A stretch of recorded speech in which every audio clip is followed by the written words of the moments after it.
you very much. Thank you very much. To actualize this goal, can we have some quietness, please? To actualize this goal, I will establish and lead a new movement for change in Ghana. The brand logo for the movement is the monarch butterfly, endurance, which spirituality and trust, which are all key traits that I cherish as a political leader. In Akan, it is known as Afafanto. The brand motto of the movement is Ghana will rise again.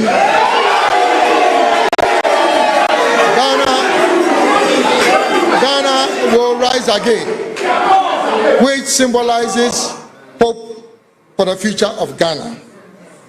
The new movement will be led and powered by the youth of Ghana.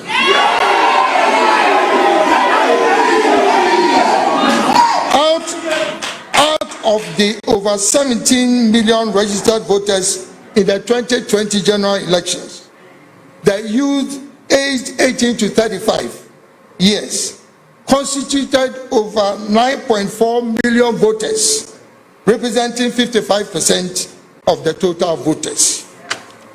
This is a constituency that you cannot ignore.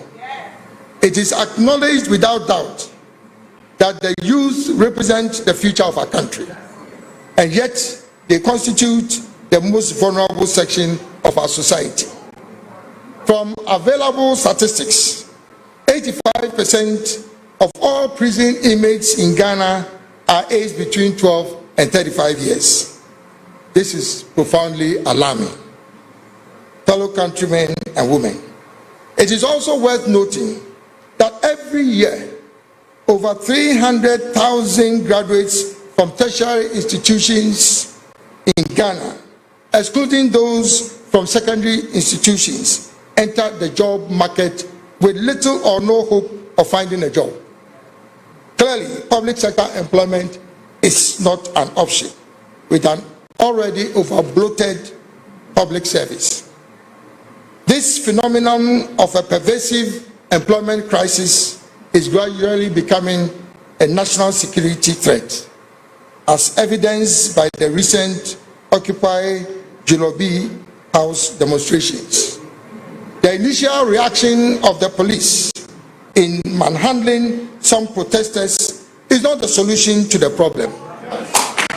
What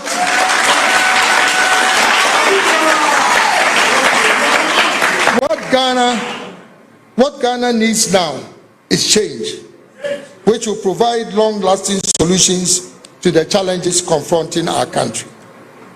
Fellow countrymen and women, I'm using this platform to introduce myself to you, the good people of Ghana, and humbly seek your support to become the next president of the Republic of Ghana.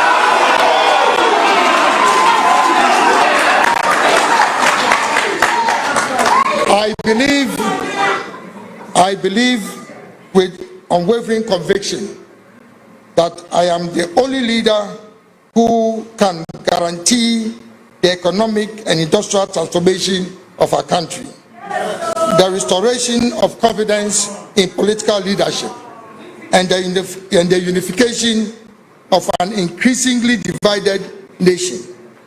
My unique selling proposition as a leader is vision, competence, integrity, and action.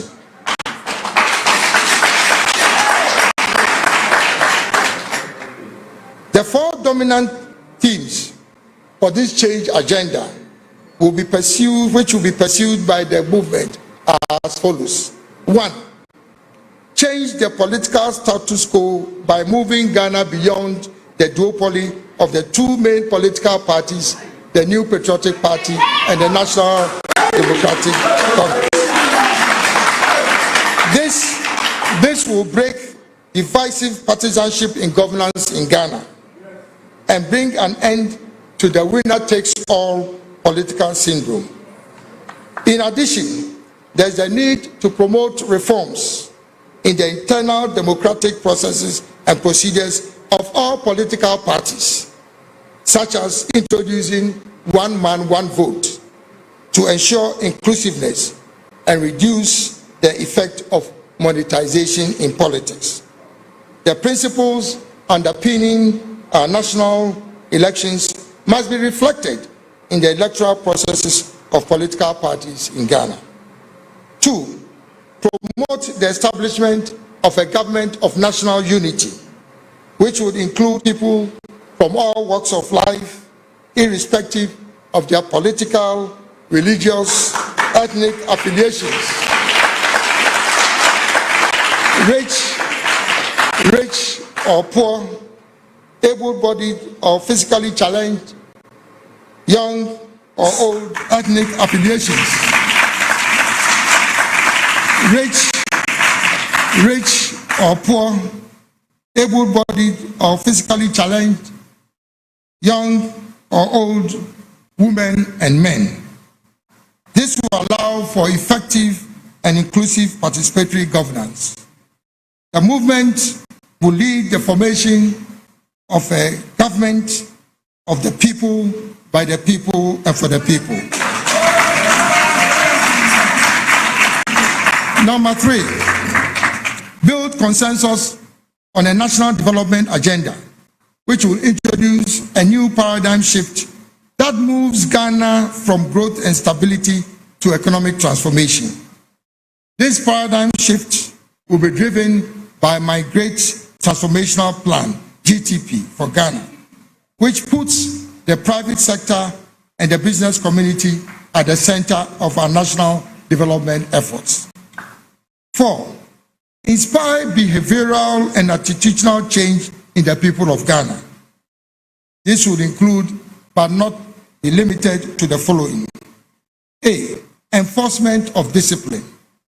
We as a people should appreciate the need for maintaining discipline in all spheres of our national lives, including changing our attitude to work.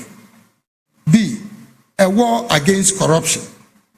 Corruption, particularly from the public purse, denies our country the benefit of using our tax revenue resources for the development of our country. All sections of the Ghanaian society should wage a vigorous war on corruption through a combination of legal and institutional reforms, the application of technology, including artificial intelligence, blockchain technology, and data analytics, as well as maintaining societal pressure against corruption and leading by example. If elected as the president of this republic, I will sign a citizen's contract with the people of Ghana, committing myself to wage a relentless war against corruption.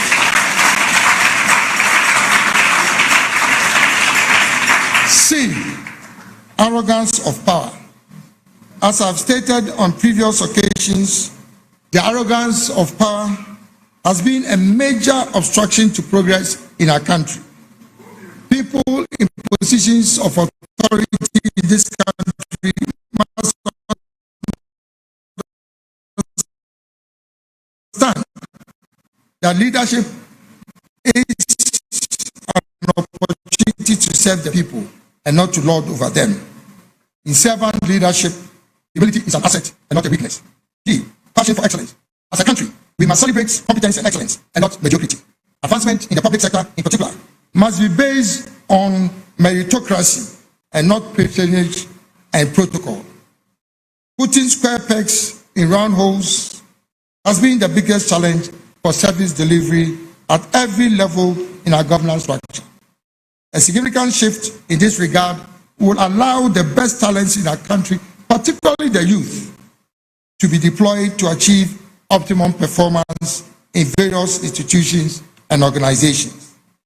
E, solution-based thinking and a focus on execution. As a people, we must focus more on getting things done and finding solutions to problems rather than spending time on excessive and needless debates. F, making laws work in Ghana. The lack of compliance and disrespect for laws, rules, and regulations in Ghana is a major stumbling block for national development. As a people, we must commit ourselves to the sanctity and rule of law to ensure peace, law, and order in our country. Last but not the least, patriotism. The pride of being Ghanaian and promoting good citizenship, as well as patronizing made in Ghana goods, is a development imperative. Fellow countrymen and women, Ghana is at a crossroads, and the dynamics of our time requires a transformational leader. I believe that I am the leader for this time.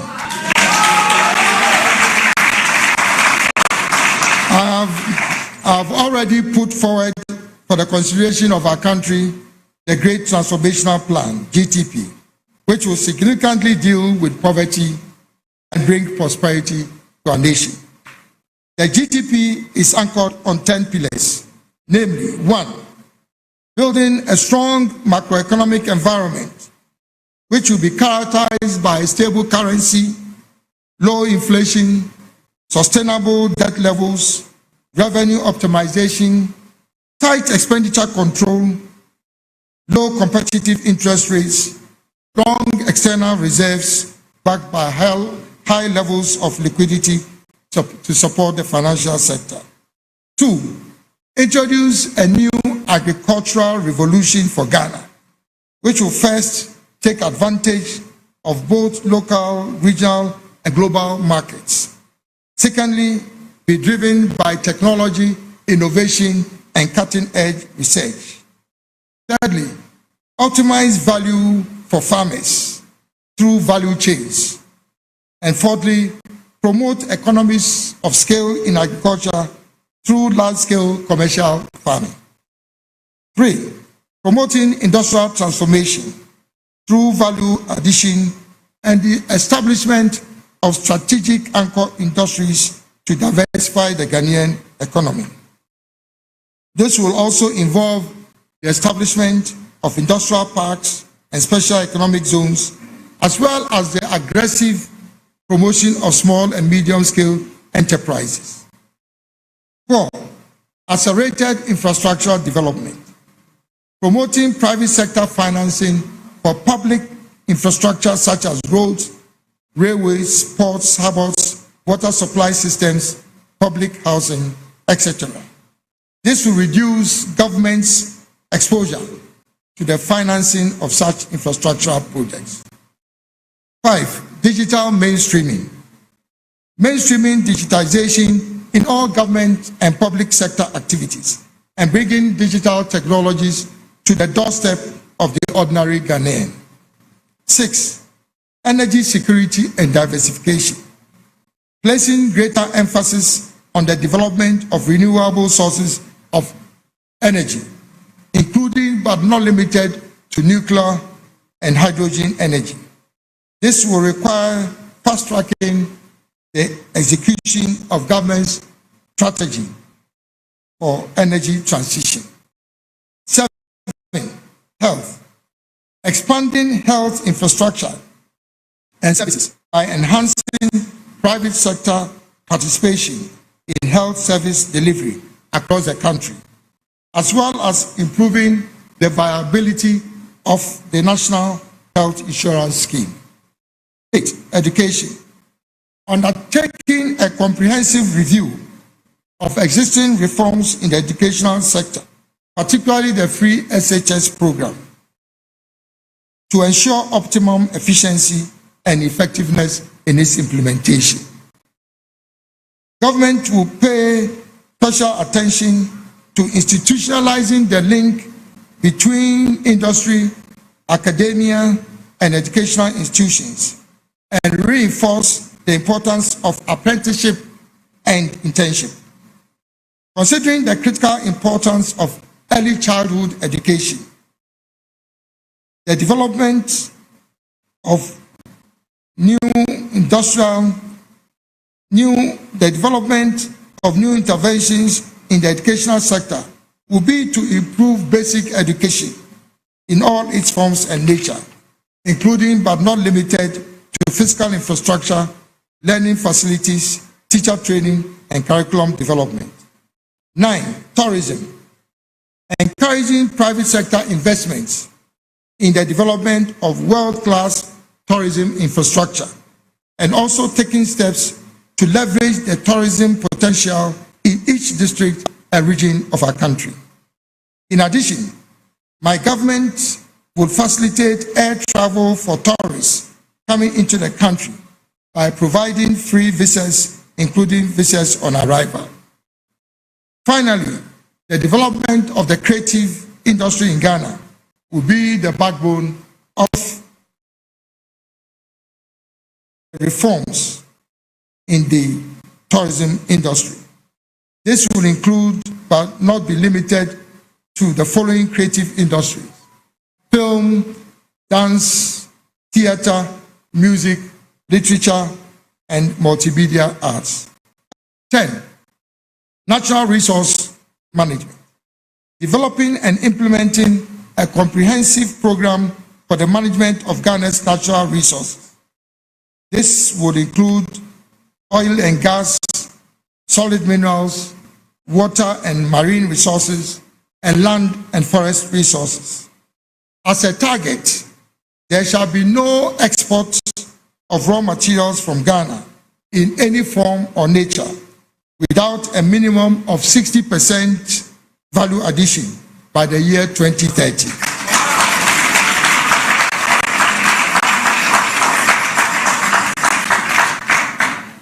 This will usher in Ghana's decade of industrial transformation spanning the year 2025 to 2035. 11, decarbonization and climate resilience. Scaling up government's current efforts at reducing Ghana's carbon footprints and facilitating access to the carbon trading markets, as well as establishing mechanisms to strengthen the country's preparedness against the negative effects of climate change and climate variability. 12, national security and defense optimization. Deploying resources to strengthen national security and defense mechanisms and infrastructure to deal substantively with emerging security threats and challenges, particularly in the Sahelian region. 13, downsizing government. Overhauling the architecture of the public service in Ghana by consolidating some existing ministries, departments, and agencies. This will lead to a lean government structure that will ensure operational efficiency and effectiveness in the delivery of government services, and also reduce costs to the national budget. 14, strategic engagement with the international community. Restructuring Ghana's diplomatic and economic relations with the international community based on the principle of positive neutrality, with a focus on promoting the strategic interests of Ghana, as well as our shared commitment to humanity and the preservation of peace around the world. Last but not the least, sports. Investing in world-class new generation sports facilities in selected competitive sporting disciplines. In this regard, my government would encourage the participation of the private sector in the development of sports infrastructure around the country, including sports academies. The Great Transformational Plan, GTP, will provide jobs for the people, cash for the people.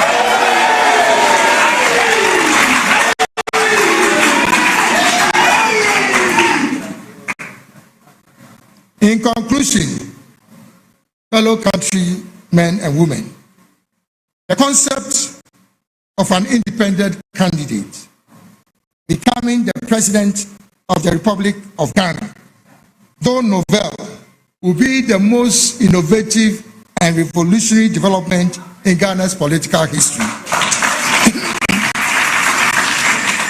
It will indeed be a watershed development in Ghana. Although similar examples of this model have been practiced successfully in countries such as Benin in Africa and other political jurisdictions. In a country like Ghana, that is currently embroiled in divisive political turmoil, an independent candidate who becomes president will be a bipartisan and honest broker amongst different political parties and will bring healing and reconciliation to our body politic. Ministers and other key government officials will be appointed from all parties and shall also include and shall also include individuals who are apolitical but have a demonstrable and proven track record of performance in their field of specialization. Fellow countrymen and women, what Ghana needs now is a new leader and not a new political party.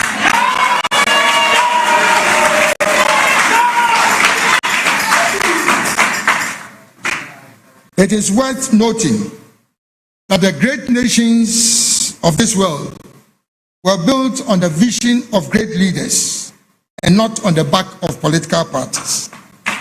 There are multiple examples of such great leaders in political history around the world, including George Washington and Abraham Lincoln of the United States of America, Winston Churchill of Great Britain, Mahatma Gandhi of India, Lee Kuan Yew of Singapore, Deng Xiaoping of China, and Dr. Kwame Nkrumah of Ghana.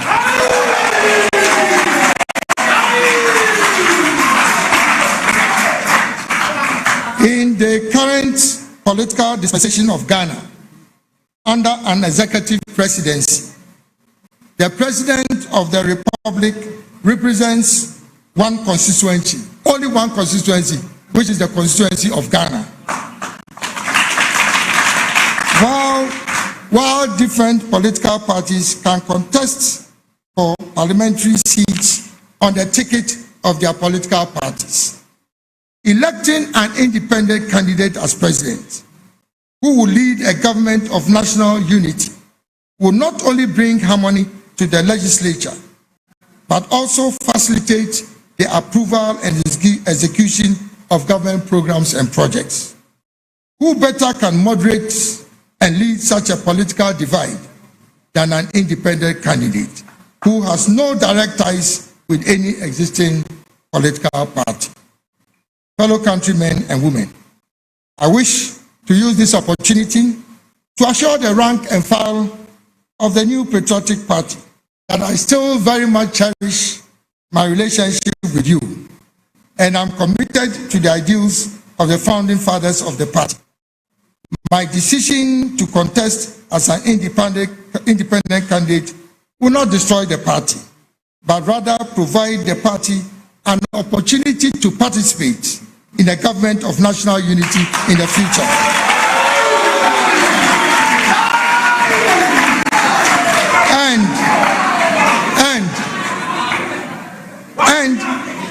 And avoid the risk of going into opposition with no dividends in what arguably will be a difficult general election in 2024. You can vote for your preferred choice of MPP parliamentary candidate, but vote for Alan John Kojo Chomate.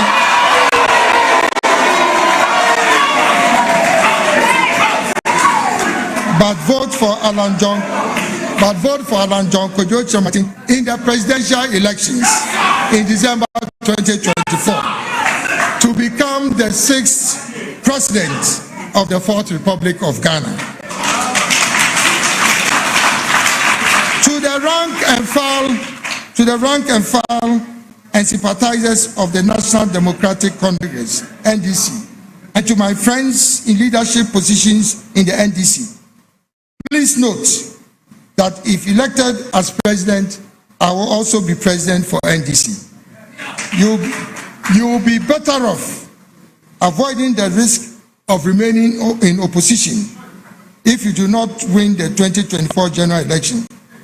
Rather, participate in the government of national unity by voting for Alan Kyerematen as President of Ghana in December 2024.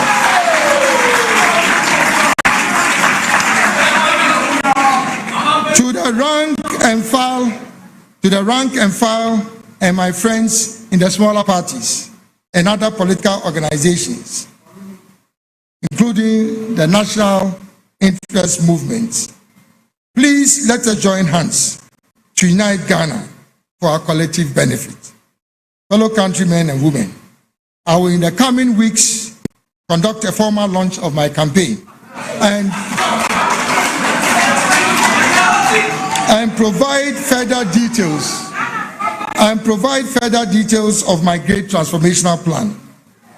Subsequent to the launch event and in the coming months, you will see me in your communities around the country, in your lecture house,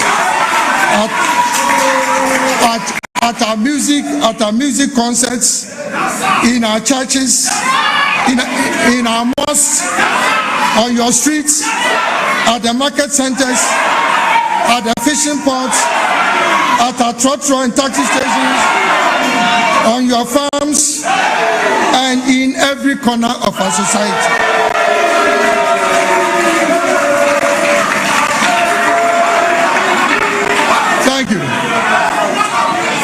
Thank you. I am determined to hear the voice of the people in this movement for change. I invite every Ghanaian citizen to join me in this movement. In particular for the youth of Ghana, this is your chance. This is your chance to take control of power and authority in this country and shape the course of your own future. Together, we will win and Ghana will rise again. Together, we will win and Ghana will rise again. Together, we will win and Ghana will rise again. Fellow countrymen and women, it will be an honor and privilege to serve you as the next President of the Republic of Ghana. God bless our homeland Ghana and make our nation great and strong. I thank you for your kind attention.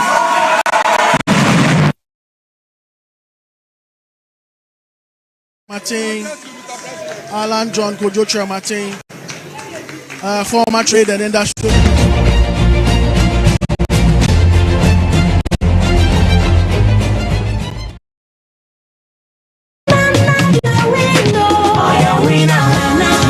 Is born to succeed. Oh, yeah, winner. Winner, he's born to succeed. Oh, yeah, winner. A very good afternoon to you.